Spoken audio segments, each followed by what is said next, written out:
Bueno,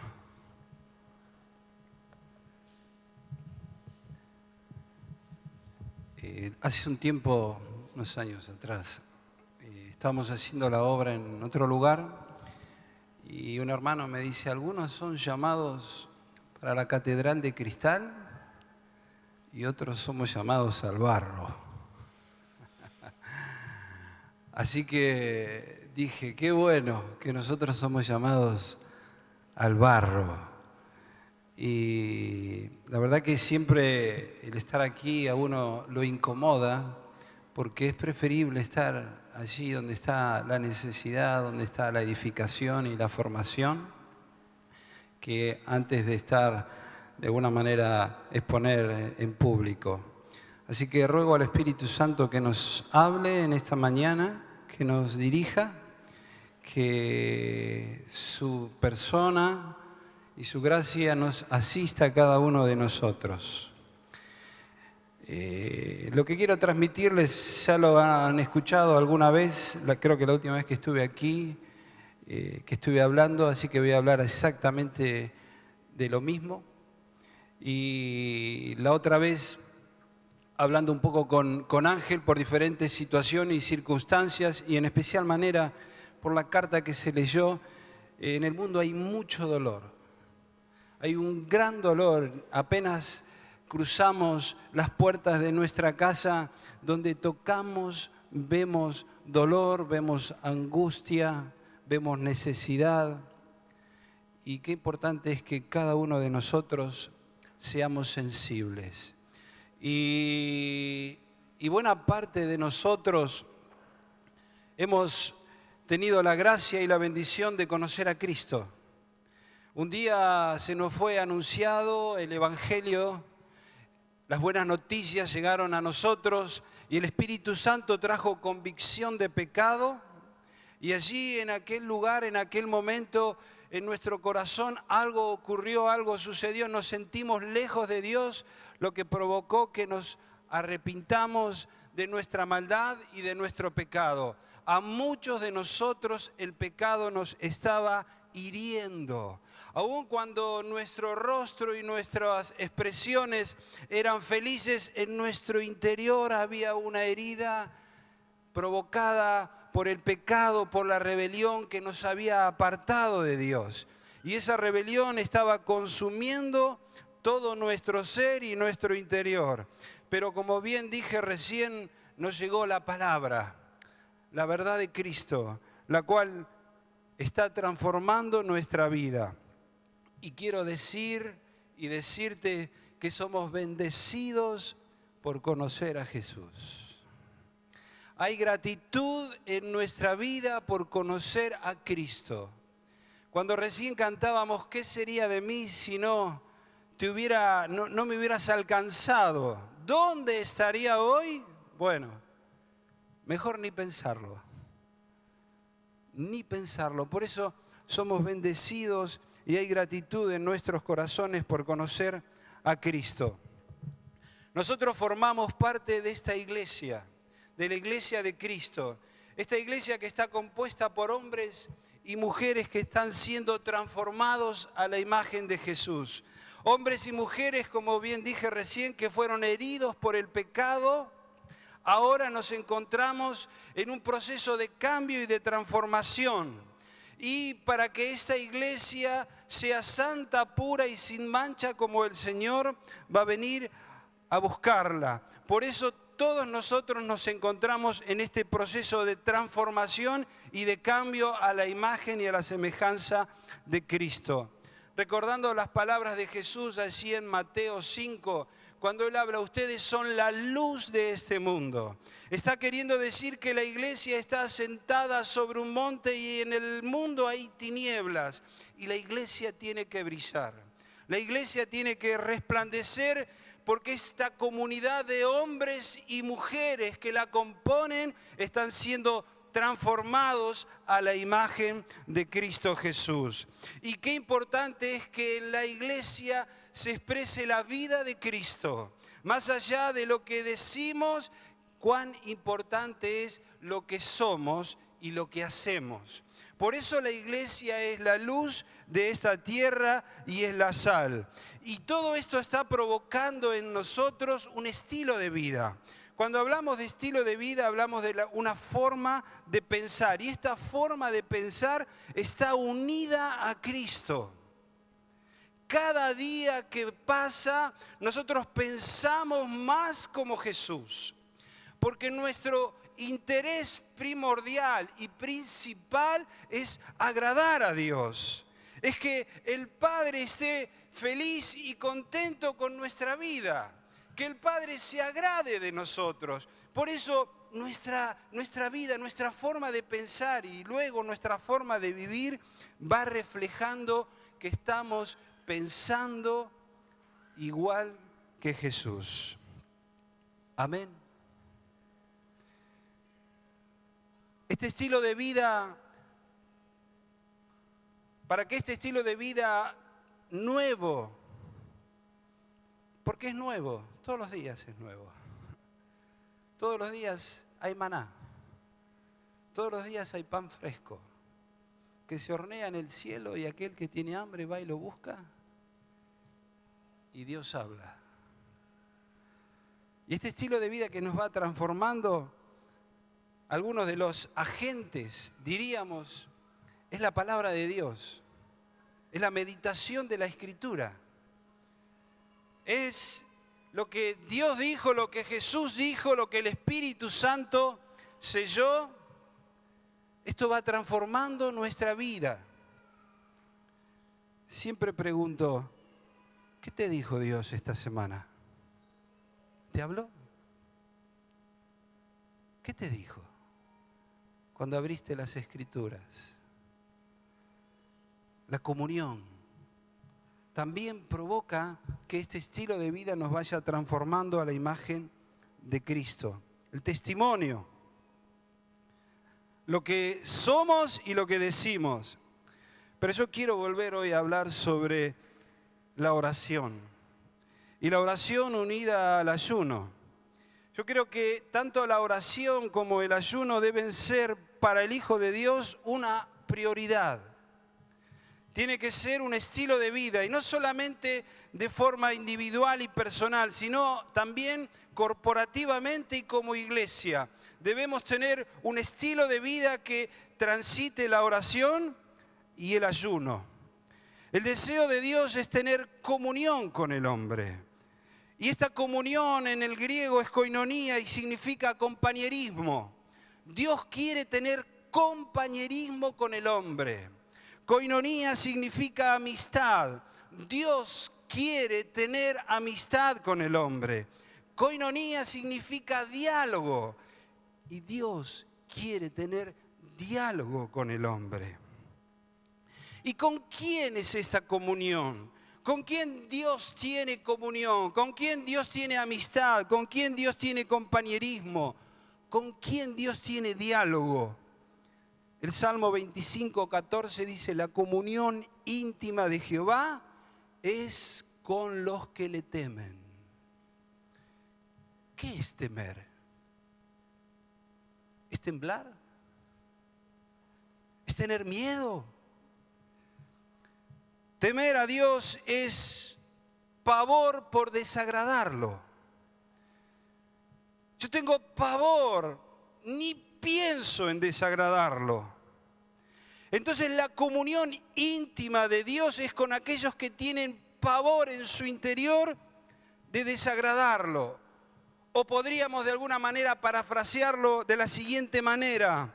Temer es amar lo que Dios ama y aborrecer lo que Dios aborrece. ¿Y con quiénes Dios no puede tener comunión íntima? Por ejemplo, Proverbios 6 del 16 al 19, allí relata 7 aspectos de con quienes Dios nos puede tener comunión íntima. 1, los ojos altivos. ¿Te miraron alguna vez de costado? Ese no puede tener comunión íntima con Dios. Así dice la Escritura. La lengua mentirosa, las manos que derraman sangre, el corazón que maquina pensamientos inicuos, los pies presurosos para el mal, el testigo falso y el que siembra discordia entre los hermanos. Si hay alguien que siembra discordia entre los hermanos, no tiene comunión con Dios, no tiene intimidad con Dios. Por eso la comunión con Dios tiene que ser nuestra prioridad. Y es así donde nos relacionamos con el Padre. El comunicarse es parte de su naturaleza. Entonces, el primer llamado para relacionarnos con Dios es la oración. Yo conocí a Jesús en una reunión de oración. Ahí conocí a Jesús. Y le puedo decir que esa reunión, mamita, lo que fue. Yo no entendí nada, pero yo dije, estos hablan como si Jesús estuviera ahí. El primer llamado personal y comunitario es tener comunión con Dios. Y junto a la oración transitamos también lo que podemos anexar, es el ayuno. La Biblia habla bastante del ayuno, tanto en el Antiguo Testamento como en el Nuevo Testamento. Si miramos a Jesús, nuestro modelo, él ayunó 40 días antes de empezar su ministerio público. Y así en esos 40 días, él venció las tentaciones, los deseos de los ojos, la vanagloria de la vida y se preparó para su ministerio. Todo lo que quiero esbozar son nada más que pensamientos. ¿Cuántas prácticas de ayuno podemos realizar? El ayuno total, que lo encontramos en el libro de Esther, que así ayunaron 3 días, no comieron ni bebieron, para lograr que el rey Asuero cambie la decisión de matar a todos los judíos. El ayuno parcial es el que habla en Daniel 10:3. Daniel se encontraba afligido por las noticias que le llegaban de Jerusalén y ayunó por 21 días, no comió manjar delicado, ni carne, ni vino.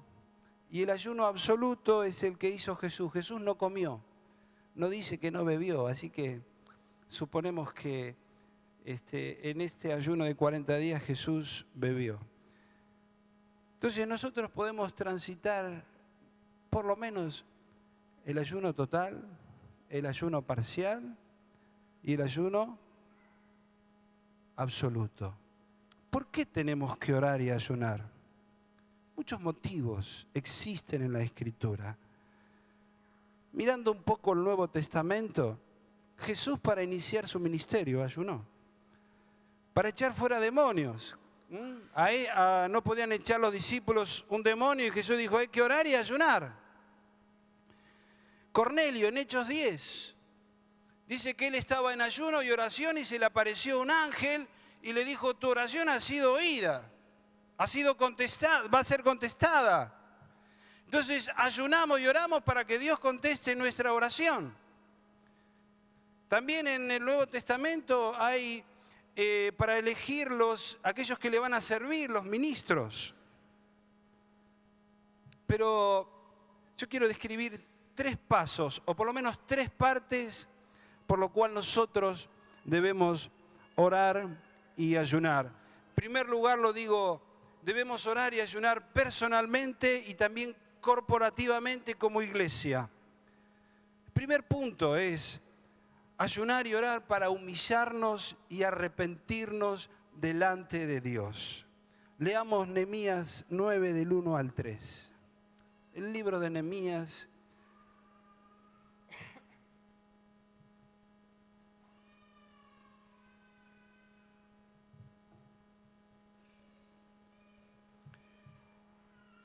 Dice, en el día 24 del mismo mes se reunieron los hijos de Israel en ayuno, con cilicio y tierra sobre sí.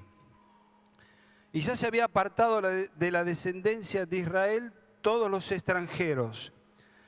Y estando en pie confesaron sus pecados y las iniquidades de sus padres. Y puestos de pie en su lugar leyeron el libro de la ley de Jehová su Dios, la cuarta parte del día, y la cuarta parte confesaron sus pecados y adoraron a Jehová su Dios. Israel se había mezclado con extranjeros y ahora ellos los habían despedido y está sucediendo lo que estamos leyendo. Pero déjenme hacer un paréntesis porque el libro de Nehemías es un libro que uno se siente tan inspirado y a la vez desafiado cuando lee las características de un hombre como Nehemías. Y allí en el capítulo 1 no lo vamos a leer, pero Nehemías pregunta a unos judíos que habían llegado cómo estaba Israel, cómo estaba Jerusalén, perdón. Y la respuesta fue mal, en afrenta, el muro derribado y sus puertas quemadas a fuego. Y la respuesta de este hombre no fue estos tienen lo que han sembrado, lo que se merecieron. La respuesta de este hombre fue que lloró, ayunó, oró a Dios y confesó pecados. El ejemplo para un líder, el ejemplo para cada hijo e hija de Dios. Cierro el paréntesis y vuelvo al relato del capítulo 9. Confesaron las iniquidades de sus padres. ¿Qué es iniquidad? ¿Qué significa iniquidad? Iniquidad significa anomia, desprecio por la ley de Dios, maldad. Ellos confesaron que sus padres despreciaron la ley de Dios. Confesaron la maldad de sus padres, la iniquidad de sus padres. Y luego confesaron sus propios pecados. Miraron el pasado y miraron el presente. ¿Ustedes se imaginan una cuarta parte del día confesando pecados? Estuvimos en alguna reunión donde nos llevó 3 horas confesar pecados. Porque digo el día pienso 12 horas. No pienso las 24 horas porque ya mi cabeza se explotaría. Se pasaron la cuarta parte del día confesando pecados. Tenemos que orar y ayunar para humillarnos delante de Dios y arrepentirnos. ¿De qué debo arrepentirme? Nadie por esta vida va diciendo o va proclamando de alguna manera, yo soy orgulloso o soy humilde. ¿Alguien va diciendo por esta vida, soy humilde? Yo sí que soy humilde, ¿eh? ¿O soy orgulloso? No, nadie. ¿Por qué? Porque es una actitud del corazón. Es una actitud que reside en nuestro interior. Tal vez yo no me dé cuenta que soy orgulloso o que soy, por ejemplo, egoísta. Por eso necesito en este proceso de orar y ayunar, humillarme y arrepentirme. Pedirle a Dios perdón. Y yo quiero decirles que en este proceso algunos hermanos me están acompañando. Y hemos tenido una pequeña experiencia y muestra. Con algunos hermanos decidimos hacer un viaje de 3 horas hasta Rosario. Y normalmente cuando nosotros nos reunimos queremos hablar de la obra, porque la obra es Cristo. Y nos entusiasma hablar de la obra. y nos anima a hablar de la obra y también a veces nos preocupa hablar de la obra. Así que estábamos preparados para hablar de la obra. Pero yo no estaba preparado para hablar de la obra. Yo quería hablar de nuestro corazón. ¿Cómo está nuestro corazón? Así que para transitar este camino, Juan Wesley, en el 1800 más o menos fue, un poquito más para acá, 1700. Hubo una revolución con este hombre. Y él tenía el Club de los Santos, no voy a explicar nada. Pero en el Club de los Santos había 22 preguntas. Que todo, en este pequeño Club de los Santos, que eran grupos reducidos, se juntaban y repasaban las 22 preguntas para mirar su interior.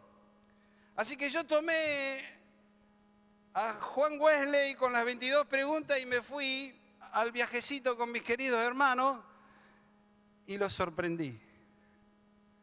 Así que agarramos el auto, nos acomodamos, no me acuerdo si había mate ahí, y le digo, bueno, tomen una hojita cada uno. Lógico, el que manejaba no iba a tomar ninguna hojita porque nos estrellábamos.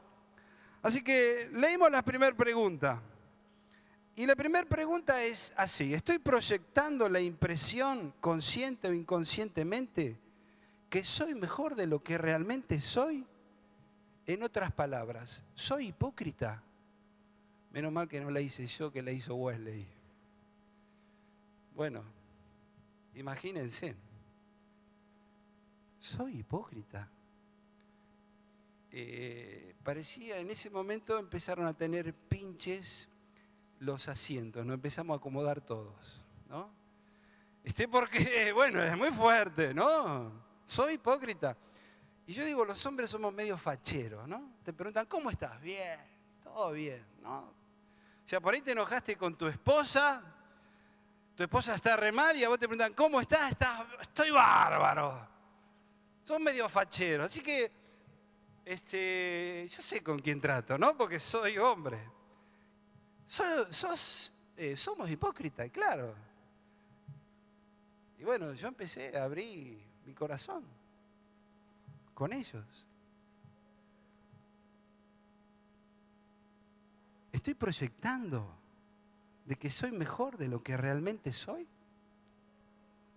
Y ahí empecé a hablar y empezó a hablar otro y otro y otro. Todo esto ya era 1 hora y pico de viaje.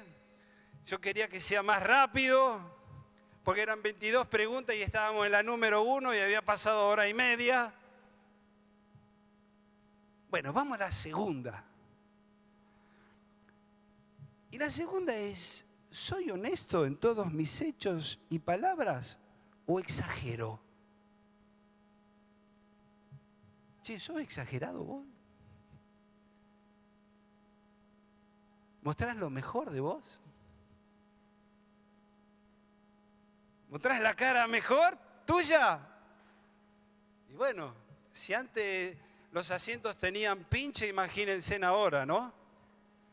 Ahora ya eran más que pinche, no sé qué eran. Hasta que alguien dijo, che, falta mucho para llegar.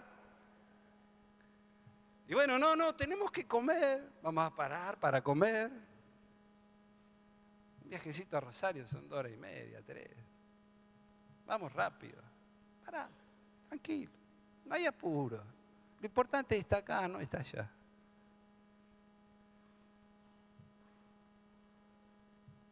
Así que hablamos allí, charlamos. La tercera pregunta. Ay, Oscar. Sí.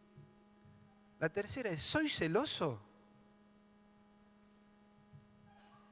¿Sos celoso vos? ¿Sos criticador? ¿Soy criticador? ¿Soy irritable? Ay. Cuando me dicen algo. ¿Sos quisquilloso? ¿Desconfiado? Bueno. ¿Se imaginan que a esta altura del viaje sos celoso?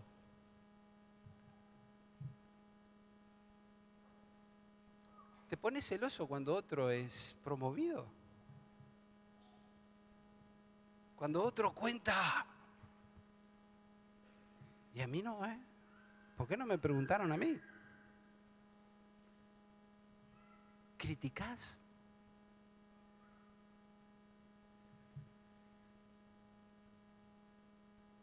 ¿Cuántas veces criticaste esta semana?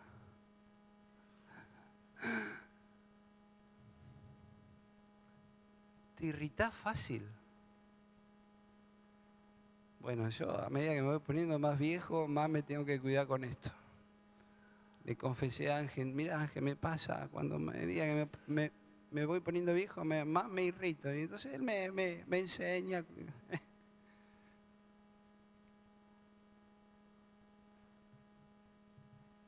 3 preguntas y nos llevaron 3 horas. Faltaban 19. Paramos, hermano, ahí, paramos.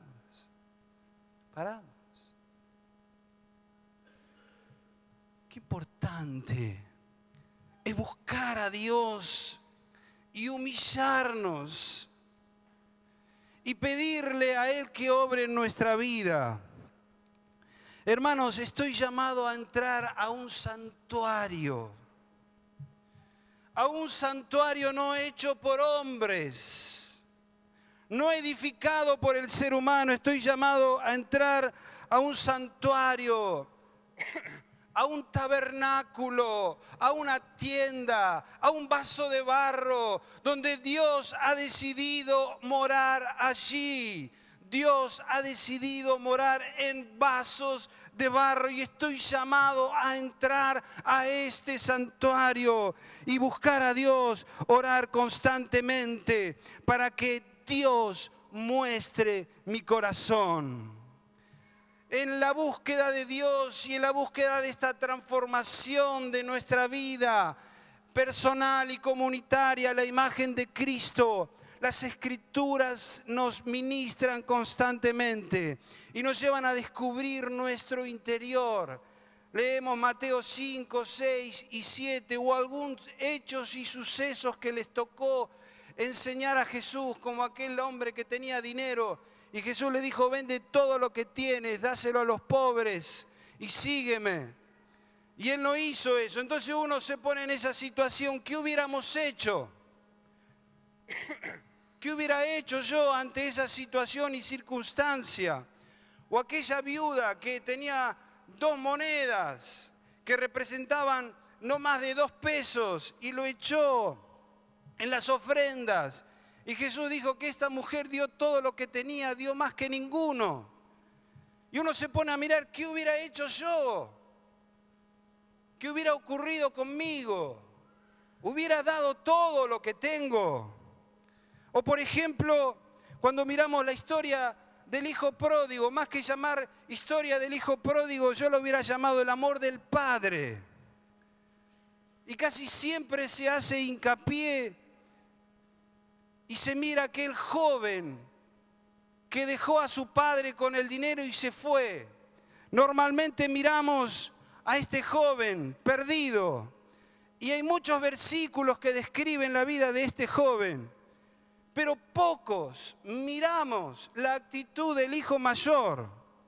¿Por qué la actitud del hijo mayor? El extravío del hijo mayor es difícil de identificar. Al fin y al cabo, lo hacía todo bien.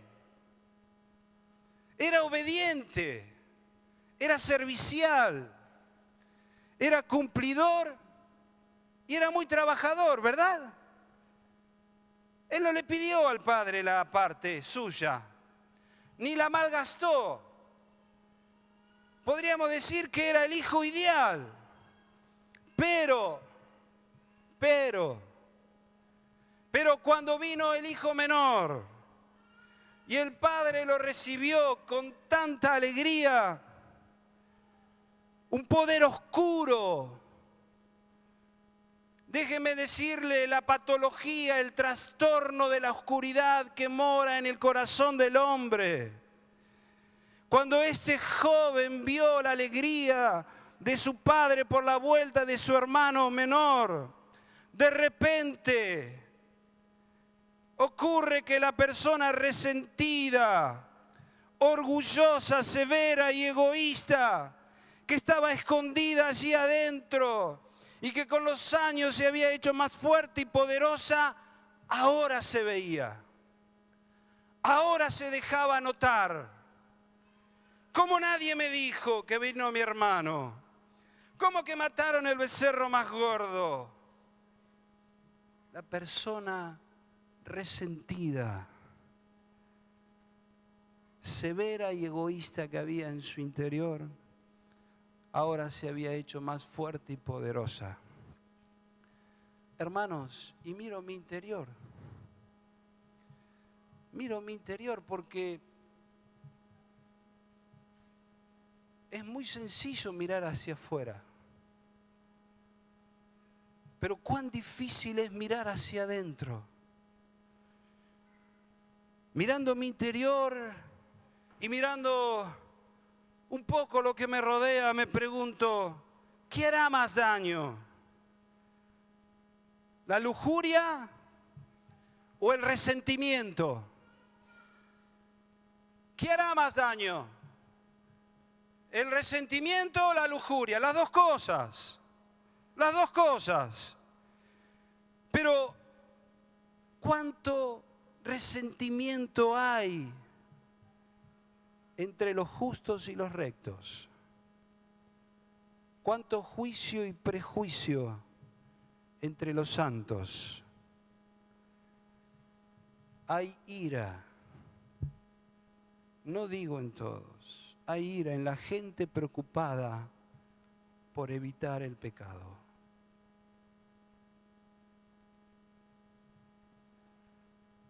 Leyendo el libro La Cruz Total de Tozer, en el capítulo 15 dice: si fuera revelado a quienes nos rodean lo que el Dios omnisciente conoce de nuestra vida interior, seríamos las personas más avergonzadas del mundo. Si eso ocurriera, se descubriría que somos personas vestidas de trapos inmundos y con pocas fuerzas para permanecer de pie. Hacemos lo posible para disfrazar nuestra carencia espiritual porque sobre todo queremos preservar nuestra reputación. Cuando yo leí esto, no pude más que mirar mi interior y quebrantarme ante Dios. Si el Dios omnisciente anduviese diciendo a los hermanos: mira, Oscar tuvo un mal pensamiento, y le cuenta a Dan, a Ángel Negro y a quien sea, y murmuró de tal. Si el Dios todopoderoso que todo lo sabe anduviese contando mis cosas, ¿qué sería? La verdad que quedé temblando leyendo esta frase nada más. Y este hombre sigue diciendo: hablamos mucho sobre la vida espiritual más profunda o cómo tener victoria sobre el diablo, mientras nos rescatamos, nos salvamos, para no morir sobre la cruz. La parte de nosotros que queremos evitar crucificar puede parecer muy pequeña, muy insignificante, pero probablemente es el punto clave que genera problemas y fracasos espirituales. Esto dice Tozer. Aconsejo que compren ese libro, La Cruz Total. Por eso, hermanos, hablo de la gran necesidad personal y corporativa, comunitaria, de buscar a Dios en oración y en ayuno, para humillarnos y arrepentirnos. No hay arrepentimiento sin lágrimas, si no son lágrimas que salen de nuestros ojos, tiene que ser lágrimas que brotan de nuestro interior, de nuestro corazón, para pensar en mí, en nuestra desobediencia, en nuestra codicia, en nuestra violencia, en nuestra ira, en nuestro rencor. Y cuando miro a través de los ojos del Padre, que Él está viendo eso, no puedo más que llorar y gritar de dolor.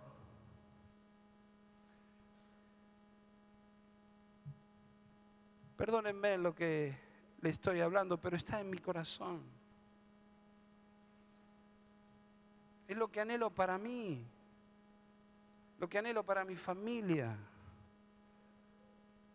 Necesito humillarme y arrepentirme. Jeremías 17:9 dice, engañoso es el corazón del hombre, engañoso es el corazón más que todas las cosas y perverso. ¿Quién lo conoce? ¿Quién? Verso 10 dice, yo Jehová, que escudriño la mente, que pruebo el corazón para dar a cada uno según su camino, según el fruto de sus obras. ¿Quién conoce el corazón? ¿Quién conoce tu corazón, Sergio? ¿Quién conoce tu corazón, Adán? ¿Quién conoce tu corazón, mi amigo César? ¿Quién conoce mi corazón? ¿Quién? Dios. Dios conoce nuestro corazón. Y quiero preguntarte y decirte, ¿alguna vez alguien te dijo, sos orgulloso? Claro, el orgullo entra bien acá. Entra bien acá, no hay problema con el orgullo. Entra perfecto, la humildad no entra. La humildad parece que hay que forzarla, pero el orgullo entra plenamente. Cuando hablamos del orgullo, hablamos del que está asociado a la soberbia.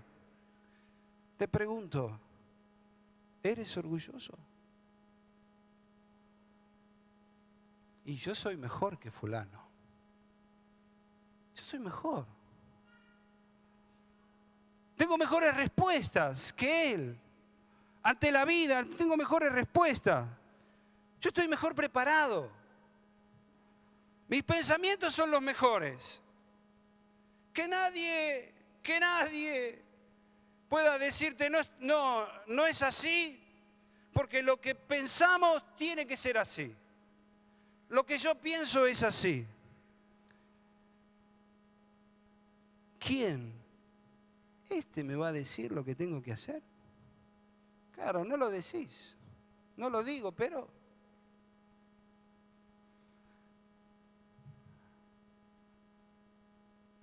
soy egoísta.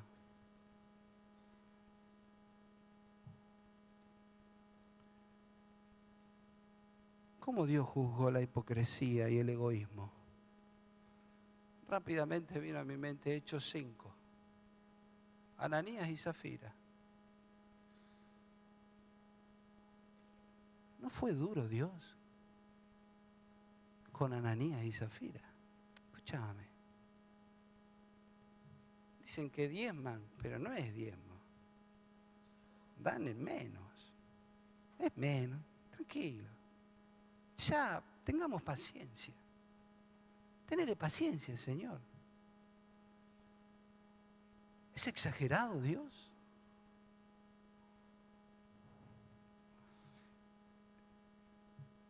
¿Le preguntaste a Dios cómo es tu corazón? Yo lo hice, ¿eh? Así. Fundido. Me dijo, Él me dijo. Claro, si me hubiera dicho Susana, mi esposa, bueno, por ahí teníamos alguna riña, ¿no? Pero anda a enojarte con el que conoce más que vos tu corazón. ¿Le preguntaste a Dios? ¿Cómo es mi corazón, Señor? Claro, no vamos a rascar donde no hay nada, ¿no? Yo digo, no me fue bien, me fue bien. Él me mostró claramente lo que está mal. Porque el orgullo nos hace parecer a un ser infernal, ¿no? Que no se conformó con estar en el escalón siguiente, quiso ponerse a la par. Y como no pudo, le incitó al hombre y a la mujer que sean como dioses. Y puede ser que en este proceso de humillación y de arrepentimiento, oración y ayuno, Dios nos muestre el corazón. Claro, algunas cosas son muy sutiles. Son tan sutiles que pasan desapercibidas. Y me acostumbro a vivir con ellas. Y lo peor es que aquellos que me rodean pensaron, este no cambia más. ¿Alguna vez te dijeron, vos no cambiás más?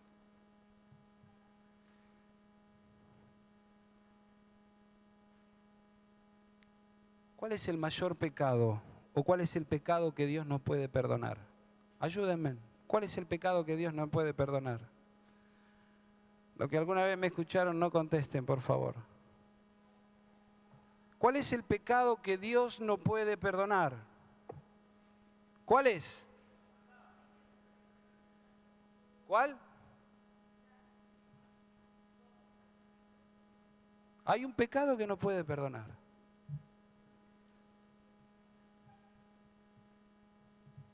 La blasfemia al Espíritu Santo es 1 o 2, perdón. Es el pecado que no se confiesa. Repito, el pecado que Dios no puede perdonar es el pecado que no se confiesa. ¿Estamos de acuerdo o no estamos de acuerdo? Proverbios 28:13 dice, el que confiesa sus pecados y se aparta alcanzará misericordia. Necesitamos, si descubrimos pecado en este recorrido, un arrepentimiento. Un arrepentimiento no solo de confesar pecados, sino de huir de él, mostrando un duelo sincero y no hacerlo más. Un duelo genuino y sincero. Tenemos dolor cuando descubrimos pecado en nuestra vida. Tenemos dolor cuando murmuramos, cuando pensamos mal de alguien. Hay dolor en nuestro interior. Claro, hoy vemos un evangelio lleno de autocompasión, de interés personal y egocentrismo. Pero el verdadero y único evangelio es aquel que está marcado por el sacrificio, por la entrega al Señor, por el dolor y por la muerte de este viejo hombre. Yo le dije a algunos hermanos, si yo pudiese centrifugar esta Biblia, meterlo en una centrifugadora, seguramente voy a extraer o va a salir sangre, sacrificio, dolor, pasión por Dios, muerte al viejo hombre. Y Pablo nos anima a crecer en la voluntad de Dios en Colosenses. Nos anima a hacer morir lo terrenal en nosotros. La muerte al viejo hombre, la crucifixión del viejo hombre. Claro, la cruz para mí me queda lejos, allá. No entiendo el significado completo de la cruz. Pero cuando alguien iba a ser crucificado, se despedía de esta vida. No tenía más derechos. Nada en esta vida ya estaba asociado a él. Y la cruz significa esto: morir, perder. Y Pablo ahí dice en Colosenses que habla de los hijos de desobediencia y habla de la ira de Dios en los hijos que no le obedecen. ¿Te imaginas a Dios con ira? Yo no me lo puedo imaginar. Hebreos 10 habla del que peca deliberadamente. El que es egoísta deliberadamente. El que se enoja deliberadamente. ¿Cuántas veces te enojaste esta semana? Dice, no existe más sacrificios por el pecado. Y yo no puedo hablar demasiado de esta frase que dice el escritor. Dice, porque horrenda cosa es caer en manos del Dios vivo. Terrible. Caer en manos del Dios vivo. Por eso dice, sigue diciendo el escritor, traed a la memoria los días pasados, porque es necesario volver. Hermanos, yo estoy queriéndoles mostrar sencillamente pensamientos de por qué y para qué debemos orar y ayunar. Número uno, humillarnos y arrepentirnos delante de Dios. Necesito un avivamiento de santidad. Un avivamiento de santidad en lo personal y en lo comunitario. Necesitamos un avivamiento del carácter de Cristo. El carácter de Cristo tiene que verse en medio de la comunidad de los santos. Ese avivamiento es el que necesitamos. Necesitamos un avivamiento de hombres y mujeres desprovistos de todo interés personal.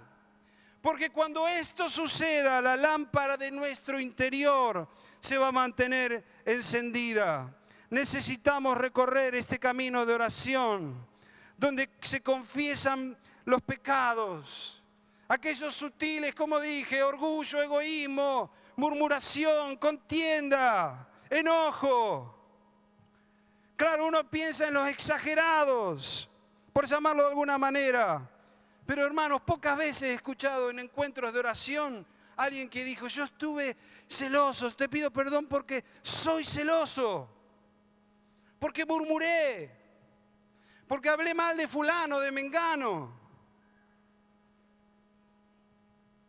Necesito transitar este camino.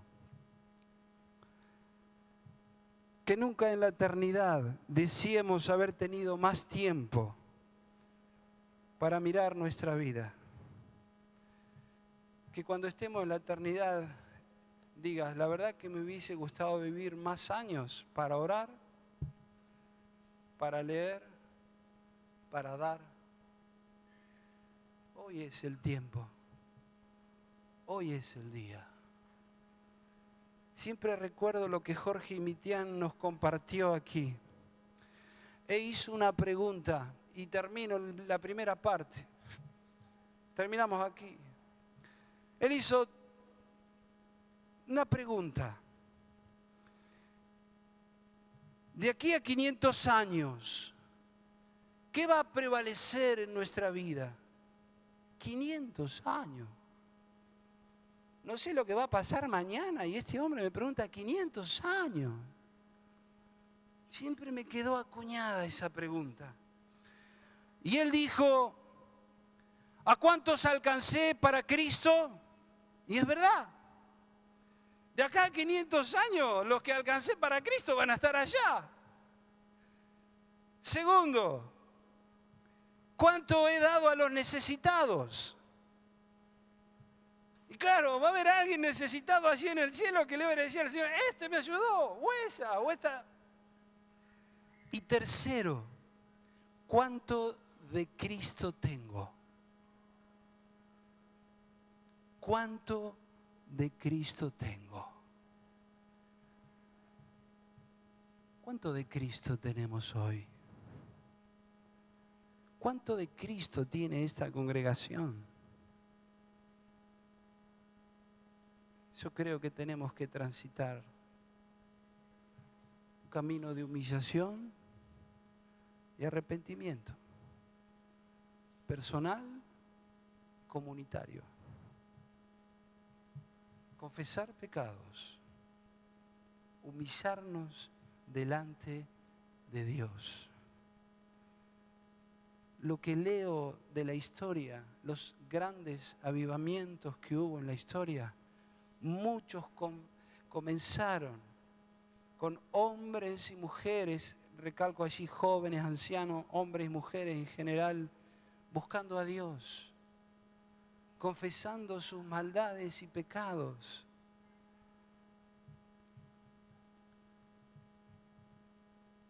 Y buscando intensamente a Dios. Mirando el interior, la gran necesidad de Cristo. La gran necesidad de un avivamiento. La gran necesidad de una transformación. Porque es lo que van a heredar las siguientes generaciones. Y el orar y ayunar para humillarnos delante de Dios y arrepentirnos es una parte. Termino aquí. Salmo 51. Dice, ten piedad de mí, oh Dios, conforme a tu misericordia. Conforme a la multitud de tus piedades, borra mis rebeliones. Lávame más y más de mi maldad y límpiame de mi pecado, porque yo reconozco mis rebeliones y mi pecado está siempre delante de mí. Contra ti solo he pecado y he hecho lo malo delante de tus ojos, para que seas reconocido justo en tu palabra y tenido por puro en tu juicio. Verso 7 dice, purifícame con hisopo y seré limpio. Lávame y seré más blanco que la nieve. 9, esconde tu rostro de mis pecados y borra todas mis maldades. Crea en mí, oh Dios, un corazón limpio y renueva un espíritu recto dentro de mí. No me eches de delante de ti y no quites de mí tu Santo Espíritu. Verso 17 dice, los sacrificios de Dios son el espíritu quebrantado y al corazón contrito y humillado no desprecias tú. Señor, invocamos tu nombre en esta mañana. ¿Quién nos conoce? ¿Quién nos conoce? Solo tú, oh Dios. Nuestra vida está al descubierto delante de ti. Y oramos para que venga tu reino a nuestra vida. Para que tu gobierno sea una realidad en cada uno de nosotros. Señor, háblanos. Háblanos, Espíritu Santo.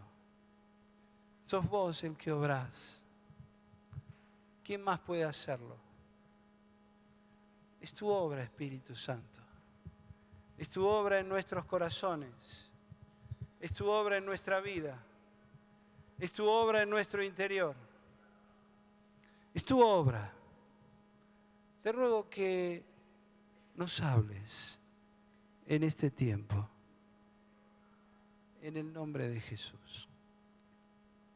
En el nombre de Jesús. Amén. Señor te bendiga. Nos vemos el próximo domingo.